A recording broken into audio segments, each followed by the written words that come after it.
Bonsoir Fanny. Bonsoir Emmanuel, bonsoir à tous. C'est donc l'histoire d'un nouvel élan, en quelque sorte, pour le président Erdogan. Et oui, tout commence mardi dernier. Recep Tayyip Erdogan est interrogé par 2 chaînes de télévision turques. Face à lui, l'un des journalistes se lance dans une longue question. Erdogan n'est pas à ce moment-là à l'image, mais on entend quelques râles et on comprend que c'est lui en face qui ne se sent pas bien. Le journaliste finit même, vous allez le voir, par se lever pour lui venir en aide. Regardez. Evet, Hasan Öztürk. Sayın Cumhurbaşkanım, 2 soruyu birleştirip sormak istiyorum. Çünkü konuyla da ilgili devamı olsun diye. Birincisi, bize ipuçları verir misiniz?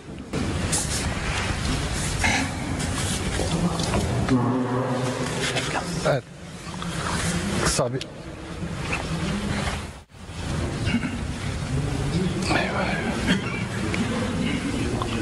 L'interview, vous l'avez vu, a été coupée. Recep Tayyip Erdogan vient de faire un malaise en direct. 15 minutes plus tard, il est de retour à l'antenne, le teint pâle, les traits creusés, les yeux cernés. Il termine péniblement l'interview, mais dans la foulée, il annule tous ses engagements, tous ses meetings. À 15 jours de l'élection présidentielle turque, il disparaît des radars. Pendant près de 4 jours, aucune nouvelle, jusqu'à son retour sur scène samedi dernier à Istanbul, à la Technofest, festival de l'aéronautique et de la technologie. Il n'est visiblement pas en très grande forme, il a l'air amaigri, il marche difficilement, il s'agrippe d'ailleurs à cet homme qui se trouve à sa droite, s'appuie même sur une rampe, bref, il est clairement affaibli. Et le lendemain, le revoilà, il est cette fois seul sur scène, droit, micro à la main, visiblement en bien meilleure forme. Il est à Ankara, en plein meeting, devant une foule compacte. 24 heures seulement séparent ces 2 images et on a l'impression d'avoir assisté en un temps record à une rémission, une guérison complète du président turc. Alors, est-ce qu'on sait ce qui lui est arrivé ? C'est un peu mystérieux. Recep Tayyip Erdogan affirme qu'il a souffert d'une grippe intestinale qui l'a obligé à s'arrêter pour se soigner. Le problème, c'est qu'il est en pleine campagne pour sa réélection à un 3e mandat présidentiel et le vote a lieu maintenant dans 12 jours. Celui qui joue sur l'image de l'homme fort de la Turquie s'est donc retrouvé physiquement affaibli et politiquement, il l'est aussi pour la première fois. Les sondages le donnent perdant au 2e tour, 45,5% des voix contre 54,6% pour son opposant Kemal Kılıçdaroğlu. Le bilan d'Erdogan est contesté. D'abord, la Turquie fait face à une inflation très élevée. Les Turcs viennent en plus de subir un séisme qui a tué plus de 50 000 personnes et détruit 90 000 bâtiments. Or, c'est Erdogan qui est jugé responsable par sa politique immobilière de la fragilité des immeubles qui se sont effondrés. Enfin, il est aussi accusé d'être en pleine dérive autocratique et autoritaire. Mais dans cette dernière ligne droite, c'est là qu'il y a une sorte de feuilleton, la donne a changé et l'horizon pourrait s'éclaircir. Oui, parce qu'il semble avoir repris la main à l'occasion d'une opération militaire planifiée pendant des mois et qui a eu lieu opinément ce week-end.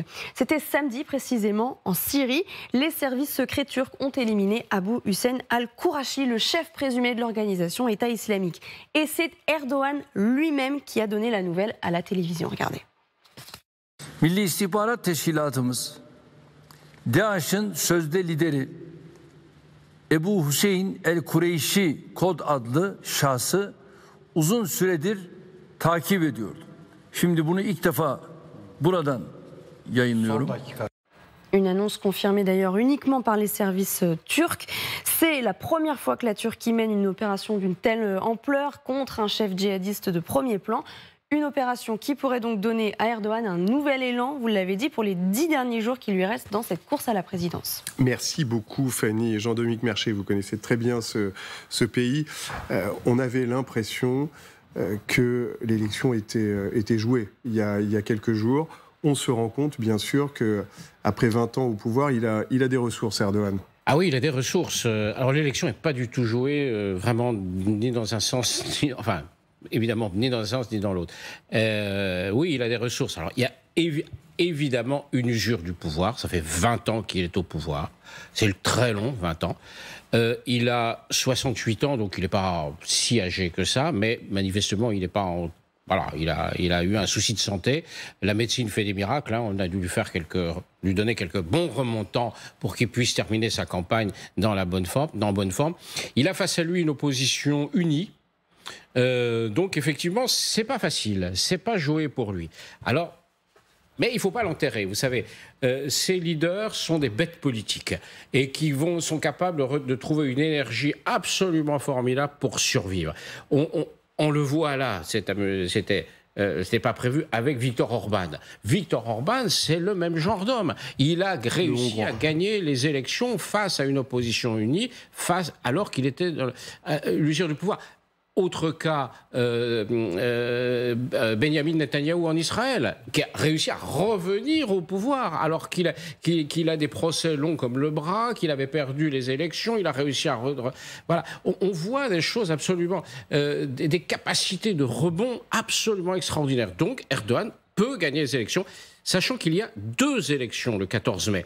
Il y a à la fois les élections législatives et le premier tour de l'élection présidentielle. Donc on verra comment ça va se jouer. Je crois que c'est très ouvert. Mais non, Erdogan a de la ressource. Alors on parle d'Orban, on parle de Netanyahou. On pourrait parler de Vladimir Poutine, parce que ces 2 chefs d'État sont de la même génération. Ils ont été élus quasiment au même moment. Si je puis me permettre, quand même, le système est beaucoup plus démocratique, même s'il y a des atteintes à la liberté de la presse, des prisonniers politiques. En Turquie. N'oublions pas, par exemple, les 2 plus grandes villes du pays, Istanbul et Ankara, sont dirigées par des membres de l'opposition. C'est comme si Moscou et Saint-Pétersbourg étaient dirigés par des maires d'opposition à Poutine. On en est très, très loin. Alors, la comparaison s'arrête là. Les 2 chefs d'État, on les a très souvent vus ensemble, hein, Vera Grantseva. Ouais. Alors, avec une dose de concurrence entre les 2 hommes, mais beaucoup d'alliances objectives aussi. Oui, il y avait beaucoup de contradictions dans leur relation. Et effectivement, pour Poutine, d'un côté, c'est pas mal que Erdogan reste, parce qu'il y a déjà des connexions établies, il y a certaines habitudes de communication, même s'il y avait beaucoup de problèmes. En fait, il y avait un avion de chasse abattu en 2015, il y avait juste le fait que la Turquie est le membre de l'OTAN. En fait, ça pose un problème pour la Russie, parce que tout le narratif de Poutine se construit sur le danger de l'OTAN. Donc ici, il est assez incohérent. En même temps, pour lui, une personne comme Erdogan, s'il gagne, c'est aussi bien, parce que ça montre que les leaders comme Erdogan et Poutine quand même se comparent avec Erdogan. Et par exemple, l'idée d'Erdogan de reconstruire un peu l'empire osmanien, bon, pas avec le même nom, mais quand même l'idée de réunir, par exemple, les pays dans l'Asie centrale, ça correspond un peu aux idées de Poutine de reconstruire l'empire slave ou le monde Empire ottoman, empire slave. Ouais. Ça quand même, pour Poutine, si Erdogan gagne, pour lui c'est un bon signe que les leaders comme ça, ils sont appréciés et qu'ils ont la chance quand même de régner le pays pendant des décennies. Alors, hommes forts, hein, bien sûr, ils ont joué, ces 2 hommes, on parlait d'Orban tout à l'heure, Netanyahou, sur ce côté solidité, patriotisme, etc.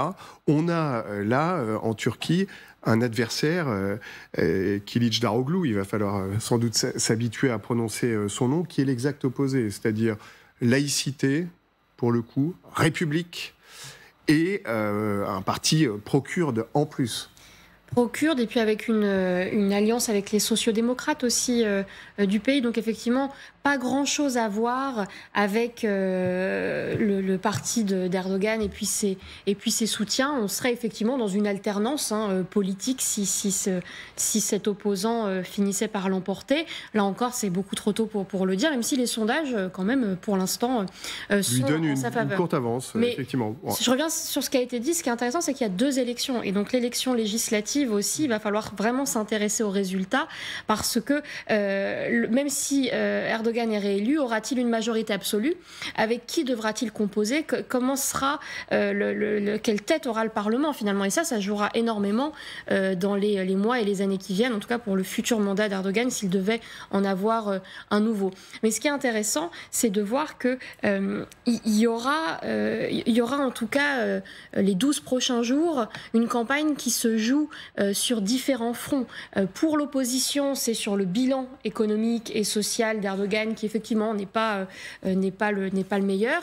Et pour Erdogan, lui, c'est la force. Il joue sur la force, il joue sur la grandeur de la Turquie, et il s'adresse à une population fracturée en 2, endeuillé aussi par ce séisme quand même qui a terrible, fait des ravages dans le pays, et puis psychologiquement, moralement parlant aussi, et qui a bien conscience quand même de la situation internationale complexe et conflictuelle. Et on l'a vu ces derniers jours, il a vraiment joué la carte de la grandeur en inaugurant une centrale nucléaire, en inaugurant un porte-drone qui va être le plus gros bateau construit.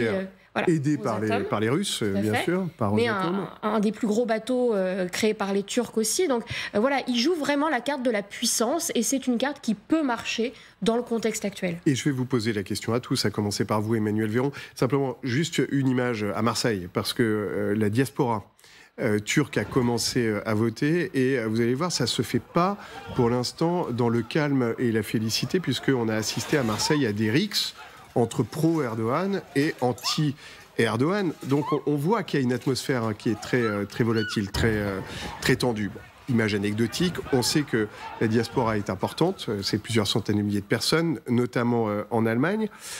Quid si Erdogan n'est pas réélu de la situation régionale, et bien sûr, c'est la question qu'on se pose tous, de cette médiation qui a lieu malgré tout dans le conflit ukrainien? Oui, je crois que dans la continuité de ce qui vient d'être dit, il sera intéressant de voir la géographie électorale de la Turquie, puisque précisément côté Erdogan, qui est un animal politique dans la durée, avant ses fonctions, il était à la tête d'un certain nombre de responsabilités en termes de parti et de la ville d'Istanbul. Bon bref, c'est une véritable bête politique, si je puis dire, avec ses réseaux, ses connexions et son expérience.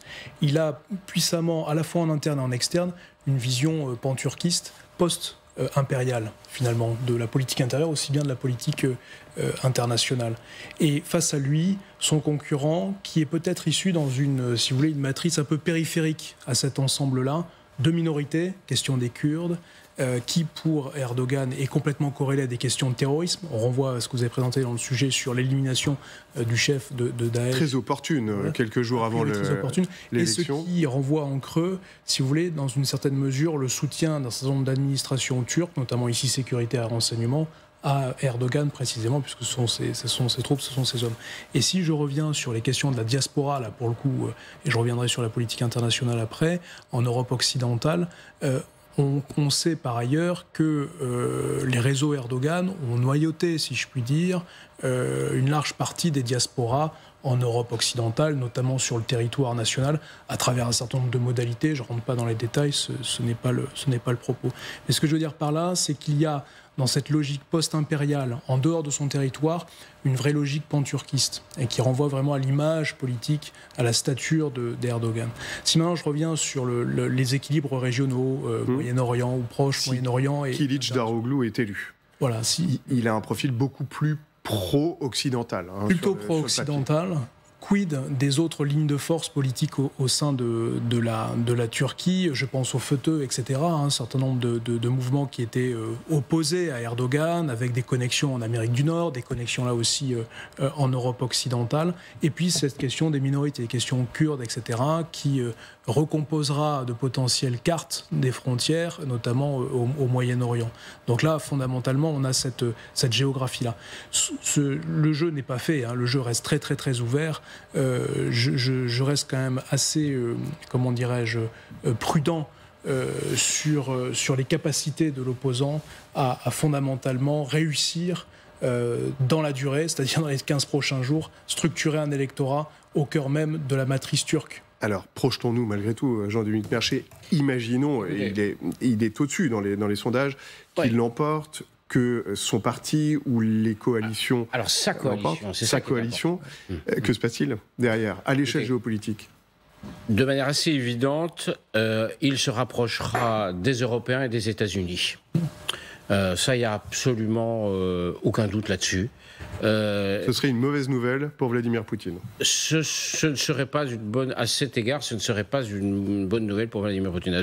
Absolument. Il se rapprochera des Européens, qui seront d'ailleurs obligés, sans doute, de lui faciliter la tâche, d'être plus compréhensifs à l'égard des intérêts turcs, en Méditerranée orientale ou ailleurs, parce qu'il faudra l'aider. Et des Américains, parce que n'oublions pas que la Turquie est un membre très important de l'OTAN Erdogan n'a jamais remis en cause l'appartenance de la Turquie à l'OTAN.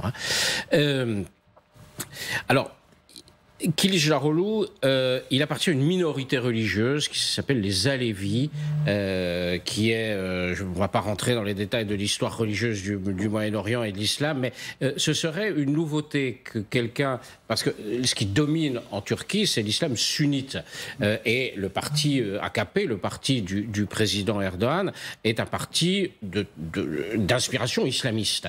Donc on verrait là, d'abord, un parti islamiste perdre les élections, de manière voilà, dans les urnes, et lui se déclare laïque, hein, et pas renversé par des apprentis dictateurs comme on a pu le voir, ou des dictateurs comme on a pu le voir en Égypte ou aujourd'hui en Tunisie, mais renversé par les électeurs qui disaient bon, c'est bon, les islamistes, vous avez dirigé le pays pendant 20 ans, on passe aux autres. Donc déjà ça, ce sera un élément important. Et puis il est quand même à la tête d'une coalition, l'opposant Kilicdaroglu, le parti dont il vient, c'est le parti historique qui a fondé la Turquie, le parti kémaliste, qui est un vrai parti nationaliste. Alors on dit c'est un parti social-démocrate, tout ça. Oui, oui, mais c'est quand même aussi un parti qui a été un parti républicain, très hostile traditionnellement aux Kurdes et aux minorités parce que... Mais tout ça a bougé là, parce que la société turque, au cours des 20 dernières années, a profondément évolué.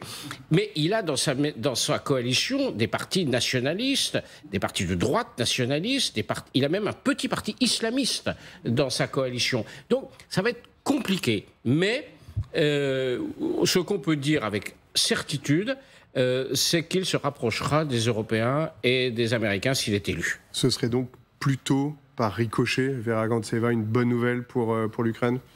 Pour l'Ukraine, oui, bien sûr, parce que l'Ukraine veut s'adhérer au camp occidental et le plus fort il est, le plus des alliés est là. Bien sûr, ça va aussi contribuer à l'Ukraine. Après, pour Poutine, effectivement, ça va être une mauvaise nouvelle parce que ça va à l'encontre de l'idée que l'Occident, il y a une décadence, que voilà, le plus le temps passe, l'Occident est moins faible. En fait, ça va montrer que non, il y a des pays, même en dehors de l'Occident, parce que de l'Europe, je veux dire, parce que géographiquement, c'est pas l'Europe. Ça démontre à Poutine que non, en fait, c'est faux. Ces idées-là sur lesquelles elle a construit son narratif, qu'il a poussé vers la guerre, c'est faux. Même si, encore une fois, même avant, en fait, les relations avec Erdogan n'étaient pas tellement simples. En fait, Erdogan utilisait pas mal Russie et ses faiblesses, notamment, par exemple, avec les ressources naturelles. Par exemple, ils ont négocié de vendre le gaz, je crois, avec une remise de 25%. Mais Erdogan aussi a pu négocier que ça serait payé un an après. Donc voilà, il utilise les faiblesses de Poutine, il utilise le fait que Poutine est assez isolé. Mais voilà, si ça change, s'il y a quelqu'un plus occidental même, ça peut poser un vrai problème pour Poutine dans la région. Alors en tout cas, pour conclure, Joséphine Staron, sur ce pays majeur, hein, parce que c'est pas l'Europe, mais si, c'est l'Europe, c'est le pont entre l'Europe et l'Asie. C'est aussi un pont entre des systèmes politiques, d'une certaine façon, entre des systèmes politiques occidentaux et puis d'autres qui sont un peu moins démocratiques. En tout cas, si Erdogan perdait cette élection, ce serait quand même une petite révolution que les démocraties occidentales devraient intégrer assez rapidement dans leurs futures relations avec la Turquie. Ce serait une bonne nouvelle pour la Suède, qui pour l'instant voit son entrée dans l'OTAN bloquée par la Turquie à cause de l'attitude envers les Kurdes. Donc voilà, il y aurait quand même pour les Européens un changement d'attitude et une vraie révolution politique à mener très rapidement dans le cadre d'un nouveau partenariat avec la Turquie sans Erdogan. Voilà. En 3 mots, Emmanuel Véron, vous y croyez à ce possible changement dans 12 jours? Ça serait un vrai changement en matière de politique intérieure pour la Turquie, puisque comme Jean-Dominique Merchet le rappelait, c'est un Alevi, donc ce n'est pas rien dans le dispositif, si je puis dire, ethno-linguistique, anthropologique de la Turquie. Et puis fondamentalement, pour la politique régionale, Moyen-Orient, mais aussi la Méditerranée, ça serait quelque chose de très très fort, de très très novateur, et probablement qu'il y aurait là un pont nouveau à refaire avec l'Europe. En plus des États-Unis, bien évidemment, dans le cadre de l'OTAN, mais vraiment un dialogue nouveau avec l'Europe. À suivre le 14 mai, puisque ce sera le jour, en effet,